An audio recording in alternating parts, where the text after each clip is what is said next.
গেছে আমি অধীর আগ্রহে অপেক্ষায় থেকেছি হেমন্তে পাতা ঝরার শব্দ শুনব বলে। নিঃশব্দে অপেক্ষা করেছি বনভূমিতে কোনো বন্ধুর জন্যে কিংবা অন্য অনেকের জন্যে। হয়তোবা ভবিষ্যতেও অপেক্ষা করব।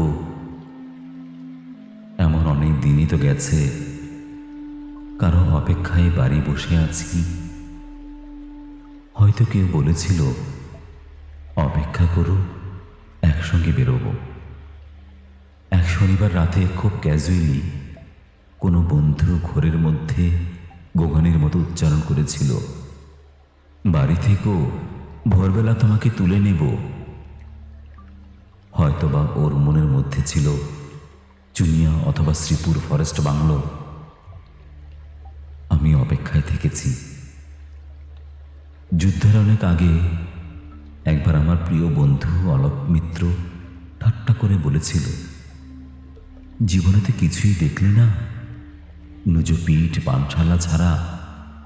চল তোকে দিনাজপুরে নিয়ে যাব, কান্তজির মন্দির ও রামসাগর দেখবি, বিরাট গোলাকার চাঁদ, মস্ত খোলা আকাশ দেখবি, পলা ও আধিয়ারদের জীবন দেখবি। গল্প টল্প লেখার ব্যাপারে কিছু উপাদান পেয়ে যেতেও পারিস। তৈরি থাকিস, আমি আসব। আমি অপেক্ষায় থেকেছি। আমি বন্ধু, পরিচিত জন, এমনকি শত্রুর জন্যও অপেক্ষায় থেকেছি।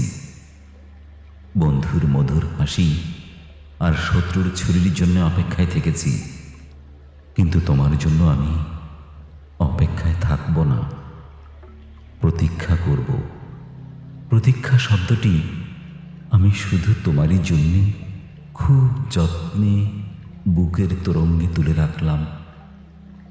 অভিধানে শব্দ দুটির তেমন কোনো আলাদা মানে নেই, কিন্তু আমরা দুজন জানি ওই দুই শব্দের মধ্যে পার্থক্য অনেক। অপেক্ষা একটি দরকারি শব্দ, আটপৌরে, দোতনাহীন, ব্যঞ্জনাবিহীন, অনেকের প্রয়োজন মেটায়। প্রতীক্ষাই আমাদের ব্যবহার্য সঠিক শব্দ। অনুমান অপশব্দটি আমাদের ব্যবহারের অযোগ্য। আমরা কি একে অপরের জন্যে প্রতীক্ষা করব না? আমি তোমার জন্যে পথপ্রান্তে অশ্বথের মতো দাঁড়িয়ে থাকব। ওই বৃক্ষ অনন্তকাল ধরে যোগ্য পথিকের জন্যে প্রতীক্ষমান। আমাকে তুমি প্রতীক্ষা করতে বলো, আমি ঠায় দাঁড়িয়ে থাকব অনর বিশ্বাসে।